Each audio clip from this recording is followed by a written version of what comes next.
Hello, bros, with the world of Keane, 32 paintings and drawings by Walter Keane, or at least that his ex-wife. They're both deceased now, but his ex-wife took him to court and sued him and claimed that she was the artist behind all these big-eyed paintings. And this is his book detailing his side of the story where he created all of them, or at least I think he claims to have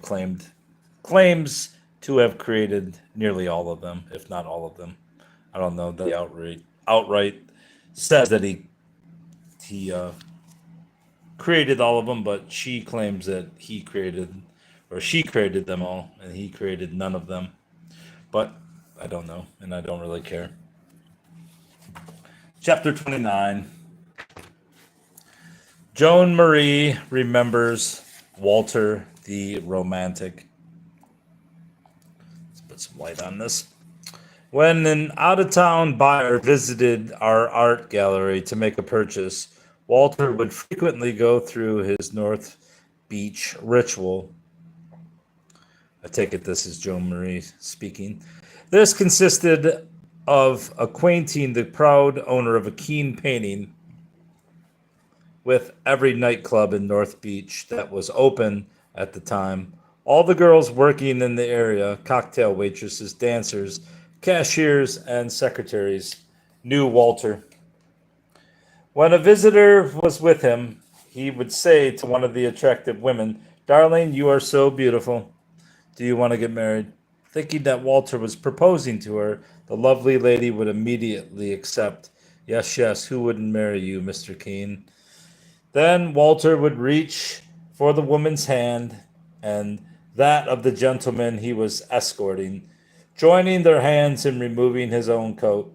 Walter would put it on backwards to preside over the recitation of the marriage vows. "Do you take this man for all he's got?" The lady would typically reply, "I'll do my best."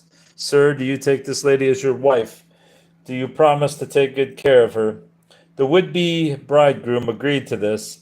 As his final pronouncement, Walter would say, "I'm issuing you a marriage certificate, valid for 48 hours. After that time, it has an automatic renewal date or clause. I want you to kiss. Then I'll buy you a bottle of,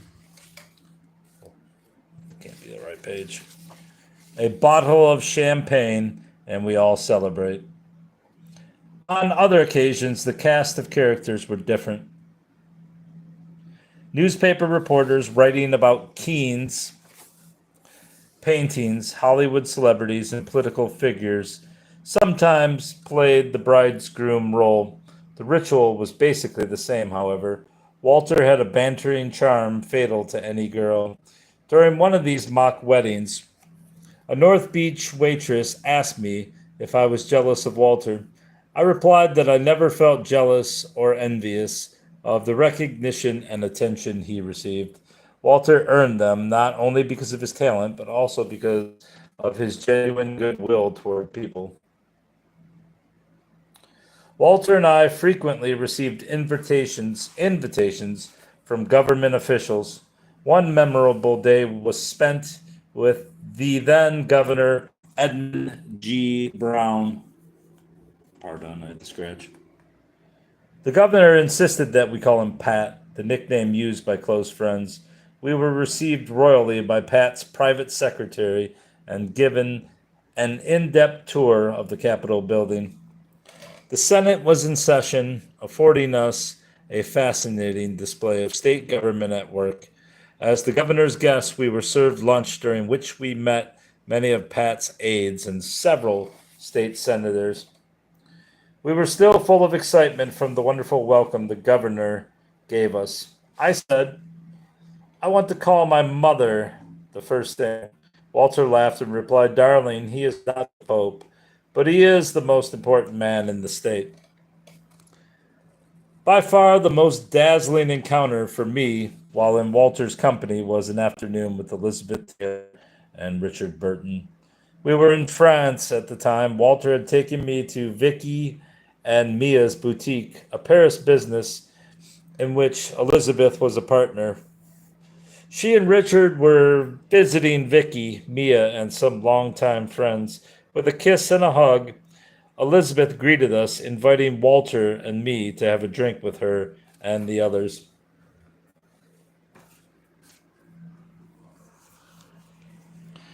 As we sat chatting, I could not take my eyes off Elizabeth's $2 million ring, which she wore with grace and dignity. She noticed my interest, removing the ring from her finger. She handed it to me, saying, "Wear it for a few days, Joan. Enjoy it." I was overwhelmed and exclaimed to Walter, "Imagine me wearing a gorgeous diamond. Oh, I love it." Walter had been talking with Richard, but now turned his attention to Elizabeth and me.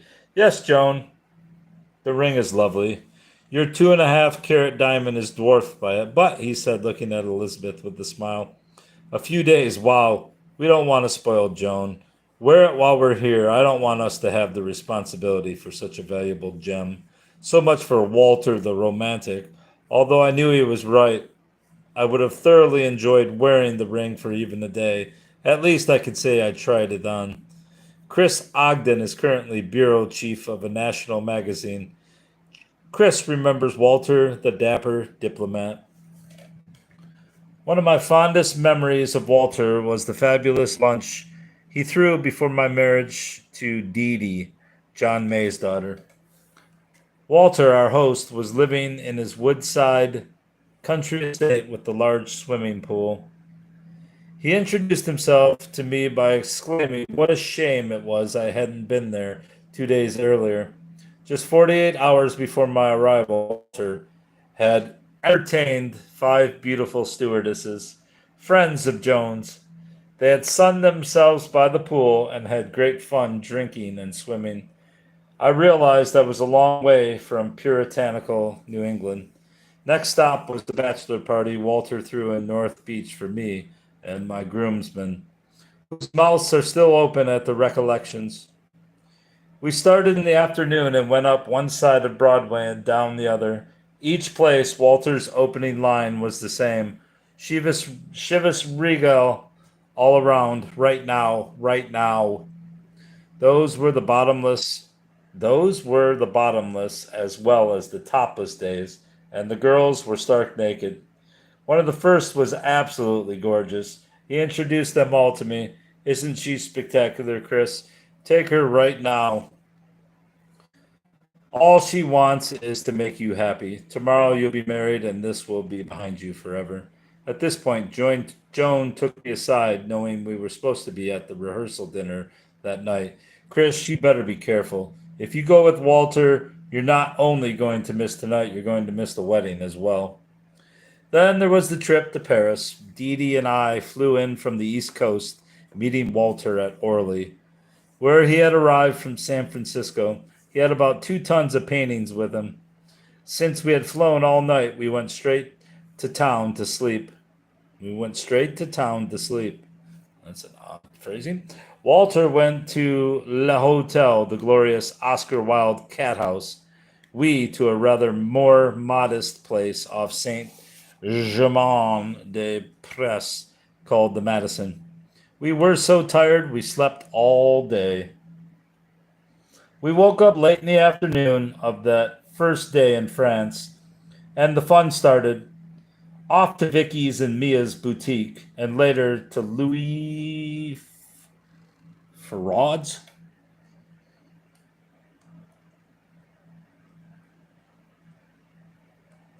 During the week, we were then.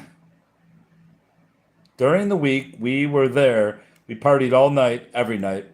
Never were we up during the day. We'd rise at 5 p.m. or so, meet at 6 p.m. for the champagne and wine, and start the evening.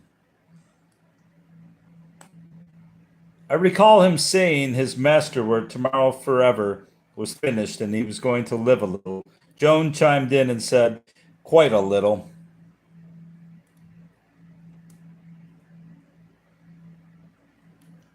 Sorry, I'm biting my fingernail. We went to castles the chic night spot on the left bank. One night, we went off to dinner with Buddy Weiss, managing editor of the Paris edition of the New York Herald Tribune, and Jimmy Breslin, whose main topic of conversation was how President Richard Nixon was getting it off with Bibi Raboso, whoever the fuck that is. We were in Paris a week. We never went to bed before 6 a.m. Every morning, we had to wake the concierge at the Madison to let us in. In her entire first week in Paris, Dee Dee never saw the Louvre or the Eiffel Tower. Instead, she was where you painted in Montmartre. The other would come later. There was another time when we visited Alcatraz with the Indians, long before any others were allowed on the island.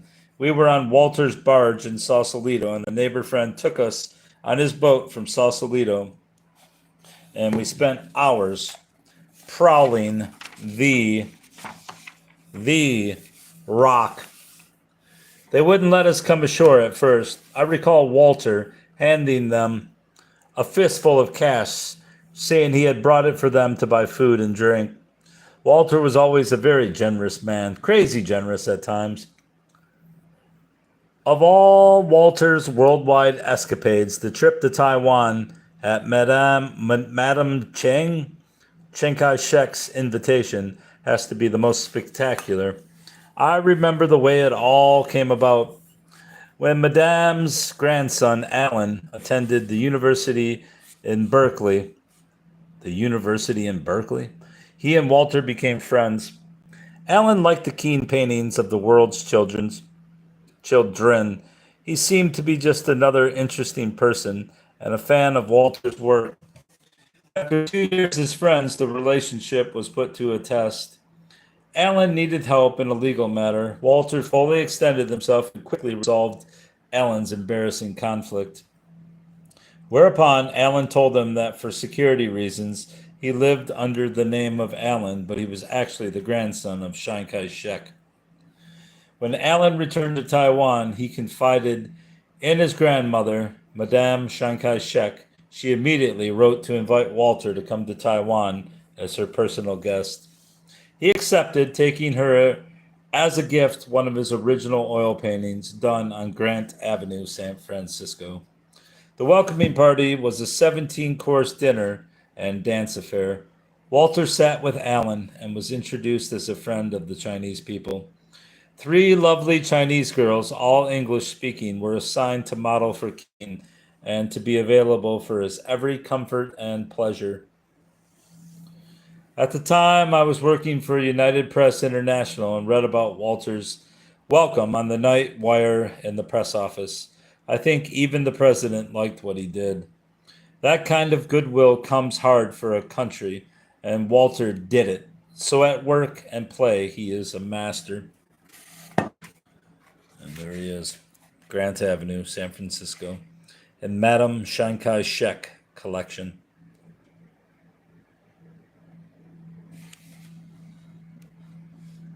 Oh, it's chapter 30, very short as well.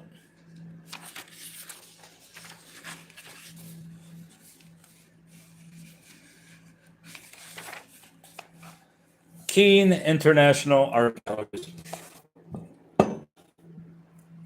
Chapter 30. The creation of the Keane International Art Galleries had been deeply embedded in my mind for many years. As I traveled the world searching for the lost children, I met many artists. I found that great talent was leaving the brush for mundane employment so the artist could feed his wife and children. Bread must come first when a man has hungry mouths to feed. I was well aware of the artist's plight. I had been working and had done the reverse when I had stomach pains so severe that I opted to leave the rigors of my job. Then I had turned my back on the world of business, my friends, and even my family for the brush. In 1968, Joan and I roamed the world, renewing communication with artists and formulating our plans for the Keane galleries. We went to China, India, Bali, Bangkok, and finally spun around to Vienna and back to our little garden cottage in Paris. Although I had been initially reluctant to tie the knot with Joan, I had never been happier than I was after our marriage. Our cottage was on Rue Saint Jacques near the Seine River.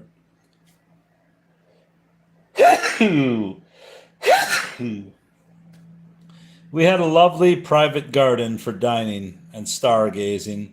One evening in the moonlit garden, we seemed to be totally engulfed by the twinkling celestial lights. As I held Joan in my arms, I said, "A kiss for each star tonight." 2 or 3 hours later, Joan murmured softly, "Walter, it's getting chilly out here. Let's go inside and pretend we're still in the garden." By day or by night, Joan, Joan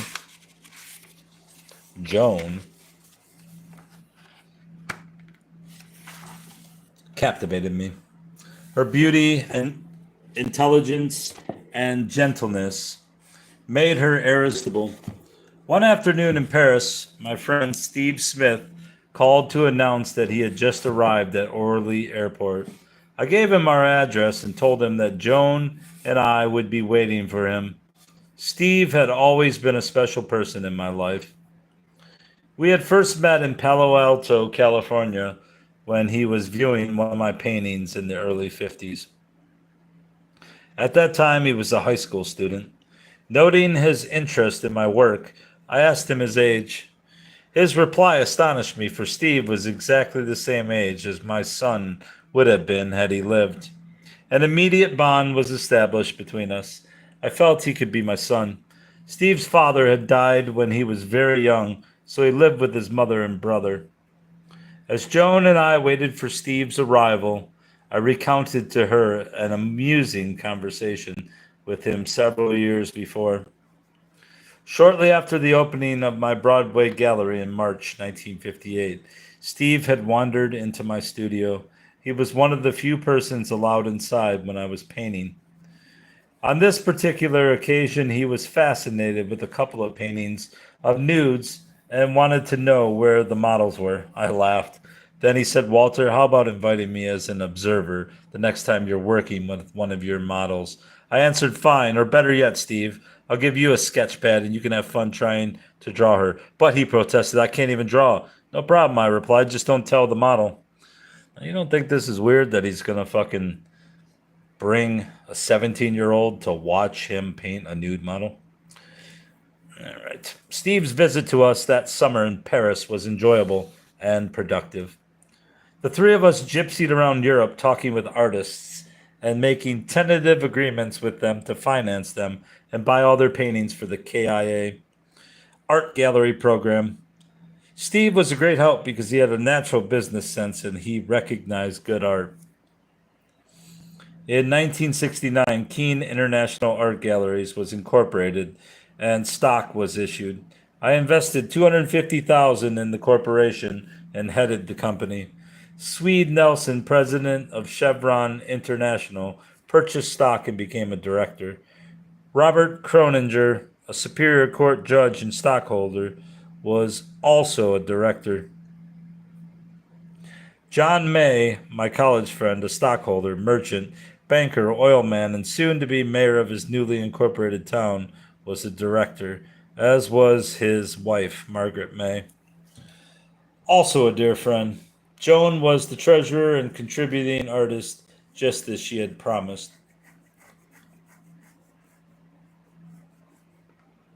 My assignment in the new enterprise was to travel the world in search of fine paintings. I had the able assistance of several art experts.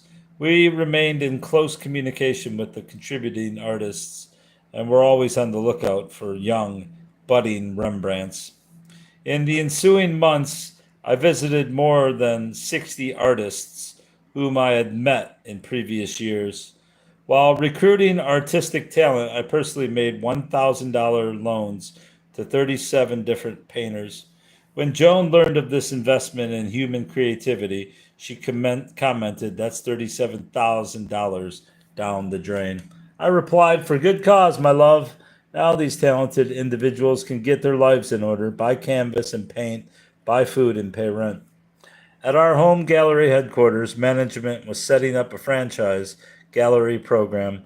An impressive brochure entitled Share the World of Walter Keane was prepared and given to interested persons. From the text of the pamphlet came the following paragraphs. The Keane International Art Galleries, individually owned, professionally managed, large profit potential, channels fine art, not fire art, channels fine art of the world into an ever expanding market for original paintings, heretofore the exclusive domain of the wealthy. The corporation moved along well. Management at home often paid young artists cash in advance for their paintings. A year passed. We were franchising galleries and business was good. It was necessary for me to leave Joan for longer periods of time. I was trying to paint myself while visiting artists throughout the world. Joan, the staff, and Tom Little, a young and brilliant banker, ran the business very efficiently. After a 5-week absence, I returned to San Francisco, nearly shouting. Joan greeted me at the airport. Darling, I have good news for you. My mind totally preoccupied with the gallery venture, I said. What big deal have you closed for us, my love? Too excited to contain herself, she cried. The biggest deal of all, Walter. I'm pregnant. We're going to have a baby. I held her lovingly in my arms. We were both speechless with emotion. After 4 exciting years of courtship and 1 year of marriage, Joan was going to have a baby. A baby. How long's chapter 31? Better be short. Something ain't going to be short. It's kind of long. It's only 6 pages, though. All right, bruvs. I'll do this one. That's going to be it. That's going to be it after this one. Chapter 31. Chantal. Joan, our new baby daughter, Chantal, and I arrived in Martinique the first week of November in 1970. Chantal was not yet 2 months old and was breastfed. My feet were on French soil. I rejoiced. Joan, I called out, we are under the French flag. My life in Paris had made me not only an American, but an enthusiastic Frenchman as well. This is a world where the local policeman is a friendly sort, unless he is provoked. Whether you are in Paris or in a French colony on July 14th, everyone, and I mean everyone in the Republic, joins in a hooray for the Republic, hooray for the governor. It is a beautiful world if you never show dishonor and ask for nothing. It is sort of the best of both worlds. Martinique is an exotic, colorful little island in the Caribbean. I found a cottage near the village. I also hired a 15-year-old native girl, Nicole, to look after Chantal, do the washing, and accompany Joan whenever she left the house. Nicole knew her way around. Joan was advised by me she must not go out alone. Perhaps I was concerned for her safety, or perhaps I was merely jealous. Joan was young and an outright challenge to every man who viewed her. I was aware of their attentiveness to her.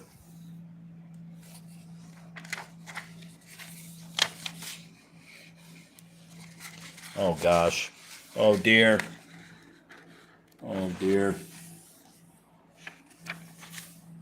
Nicole helped me set up my studio and then found an 8-year-old girl, Francois, to model for me.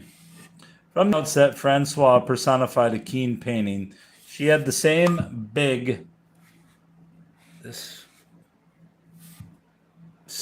eyes and a beautiful quietness about her. She posed for 2 paintings.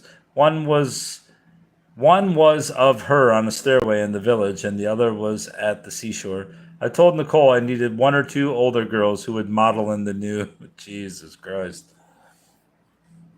Nicole laughed and said she knew of no one who would do that sort of thing. She said that, in fact, she had never met an artist until she met Monsieur Keane. I made inquiries in the village and returned to my studio with a lovely young lady named Bernadette. She had eyes like those of a black panther and beautiful. amber colored skin, about 20 years of age. All right, so that's not a young girl. She was a straight, strong, and elegant girl. Her mother was a native, and her father was a white visitor. Occasionally, she modeled for photographers and other artists. She said she had never posed nude before. She modeled for me twice, and we had a very good rapport. When Nicole saw the first finished painting of Bernadette, she commented on how much she liked it. Then she saw the second finished canvas. With fiery eyes, Nicole asked, "Will you please paint me, Monsieur Keane? It would make me so happy if you would paint me in the nude as you did Bernadette. Then I could have a photo of the painting when it is finished. I would carry it with me always. When I am older, I would always be able to remember this special time of my life." I said I would give the matter some thought for another time. Weeks passed into months. One day, while wandering about the village, having painted the children in the narrow streets and along the sea with flower stands and fruit peddlers nearby, the heat of the day came upon me.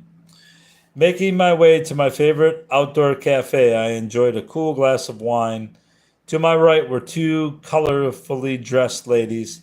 I had seen them on other occasions. They too were enjoying a glass of wine. My mind flashed Toulouse Lautrec and his ladies of the Moulin Rouge in Paris. I spoke to them, adding, "May I buy you a drink?" Only smiles of approval. I moved to their table. They inquired, would I like to go home with them?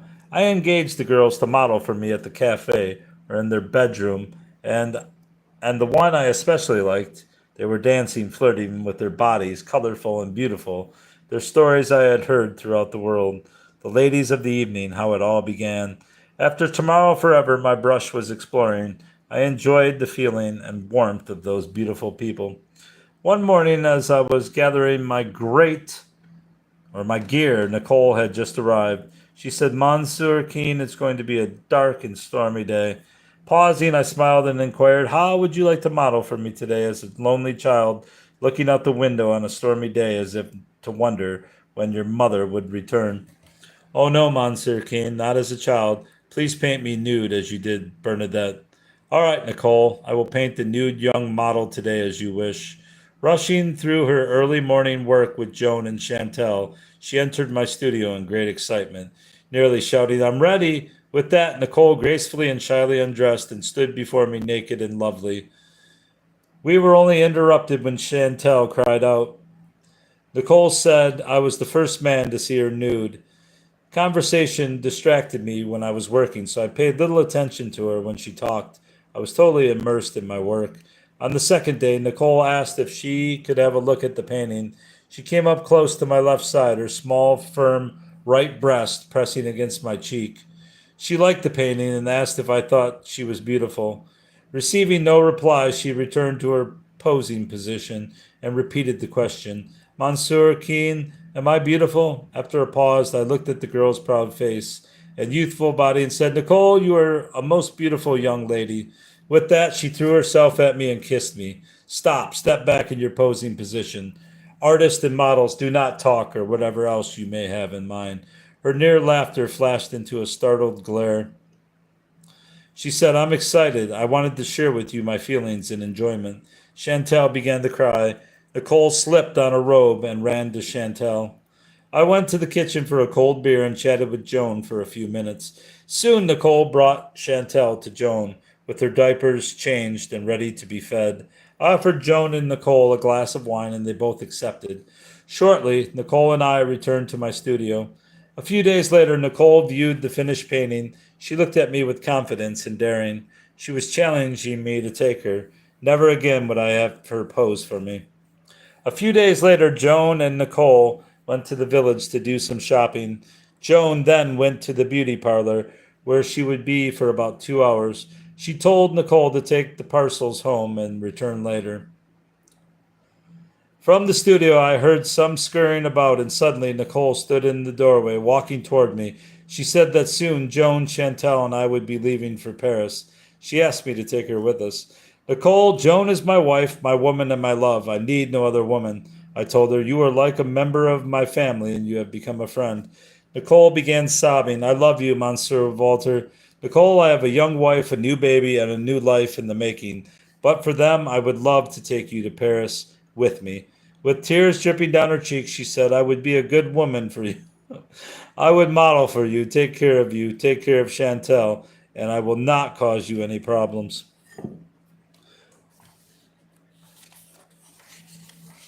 You're already causing me a problem. The time came for Nicole to rejoin Joan in the village. I said, let's get Chantel up and go together. I asked Joan to meet us at the sidewalk cafe when she was finished. After tea, Nicole said, if it's all right, I will go to my mother's house. She returned to the cottage that following morning. I was drinking a bottle of Montrachal. I don't know how to say that. And I offered Nicole a glass of wine. I have work to do, she replied. Joan was in the kitchen where she was occupied either cooking, sewing, or reading. She had a talent for keeping busy. Joan was always happy whether I was painting for 3 or 4 hours or away for a few days on a trip. She was a self sufficient woman and she knew how to take care of her man. Joan surprised and delighted me. She was tender and gentle. She pleased me in every way. The good times we had were paradise. When Joan and I made up our minds to return to France, I contacted my agent in Paris. I informed him that I was ready to schedule an exhibition in 3 months. There were only 11 paintings left from the collection I brought from California. I painted 22 oils in Martinique. With a total of 33 paintings, plans were underway. Together, we packed the paintings and many of our personal things. Everything was left with the steamship agent to be shipped on a French freighter to France. Arrangements were made for Joan, Chantel, and I to fly to Puerto Rico, then to New York for a connecting flight to Paris. The day we left Martinique, I gave Nicole the painting I did of her in the nude and signed it with love and appreciation. We were off to Puerto Rico. After checking into a hotel, Joan and I went to a restaurant nearby for dinner. Before finishing my meal, I became violently ill at the table. About 2, I awoke and tapped Joan on the shoulder to wake her up. My tongue was so swollen I could not speak, and breathing was difficult. Because of my traveling in remote areas of the world, I carried a doctor's bag filled with medicine. During my college days at Berkeley, I had many allergies. Dr. Albert Rowe in Oakland was consulted by me for a diagnosis. I had a reaction to almost all of the 80 skin scratch tests. As a consequence, I was well prepared for my allergic reaction. Joan finally got the message and realized I was very ill. She handed me a drawing pad and pencil. I wrote that I needed 2 pills of a certain type. Joan gave me the pills, and soon the medicine was taking effect. The swelling of the tongue was diminishing and my breathing was easier. The next morning, we went to a doctor who gave me a prescription. We took the prescription to a chemist. He read it and asked me how long I had known the doctor. I, in turn, asked him what that had to do with filling a prescription. The chemist said he would not fill the prescription because several people had died from this particular drug. Rarely does a chemist refuse to fill a prescription because of fear of reprisal from the prescribing doctor. We thanked the chemist and left. Back at the hotel, I took 2 more pills from the bag, carefully noting the time and number of pills taken. Joan telephoned the same doctor only to learn he was away on a 3-day fishing trip. Through the hotel manager, we were able to obtain a very nice furnished apartment. While checking in, we ran into an old friend, Jose Ferrer, who had an apartment in the same building. I told Jose of my medical problem, and he told me of a medicine that helped me out of my dilemma. I lost about 10 pounds in the 2 week period since I was unable to eat for several days. As a result of this siege, I became aware of a shoulder and back muscle weakness and pain more severe than I ever encountered before. When I phoned a friend, Chris Ogden, in London, to tell him we were flying to New York and then to London, I asked him to call my doctor on Sloane Street and make an appointment. The British, many having lived in various colonies, are familiar with almost every malady and cure. By the time the plane landed at Heathrow Airport, it was as though I had never been ill. We went through customs on the nothing to declare side. Dee Dee, John May's daughter, and her husband, Chris Ogden, with United Press International, at the time, met us at Heathrow. They were expecting me to go directly to a hospital. Astoundingly, while over the Atlantic Ocean, I could feel my sickness go away. I reflected on the time I turned my back on the business world to become an artist. Because of terrible pains in my stomach, I gave up the business world to be a painter. My stomach pains had ceased. In order to be well, I thought I had turned my back on Puerto Rico. What I need is a shot of scotch, I said when I saw Chris and Dee Dee. We piled into Chris's car and went to his apartment just off Sloane Square.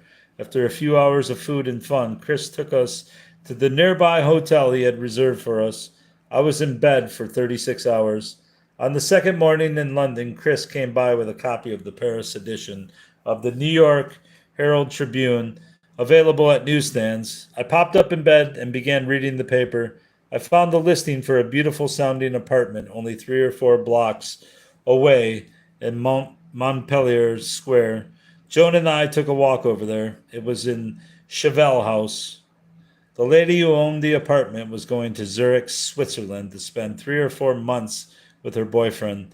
She rented it fully furnished, including fine linens and bedding. I told her we had a little baby, and she told us that was no problem. We took the apartment on the spot. I went to the Barclay Bank about a block away to get the cash for the 3 months rental. We were beautifully settled after only 48 hours. We bought Chantel a pram, clothes and toys at Harrods, or is that Harold's? Joan had great enjoyment wheeling the pram in Hyde Park and down along the lake. She often took picnic lunches and on occasion sunbathed and swam in the lake. On the 10th day in London, I flew to Paris to get my exhibition organized. My first trip to Paris was to be short. I went to see my agent about making and circulating a poster around Paris. I also called on Murray Buddy Weiss, managing editor of the New York Herald Tribune. Buddy was an old friend from New York and the #1 man on the Paris paper. Buddy would write a story on my Martinique paintings announcing the date of my exhibition. I went to my framer in Paris and gave him the measurements of all my paintings that were to arrive by boat. Needless to say, this saved much time. I checked all the moldings and ordered 33 frames to be ready on the given date. I had lunch with Louis Farad, a French couturier and frequent houseguest, and Gil Lambers, a writer for La Figaro. I asked Louis if we would have his model serve champagne while wearing Louis's latest creations at the opening of my exhibition. He agreed. Gillet. I ain't reading 7 pages, so that's going to have to be it, bruv. Chapter 31. That's 40 minutes of reading. How many pages are left? 40. And we ain't finishing anytime soon anyway. All right, Bubs. That's all for now.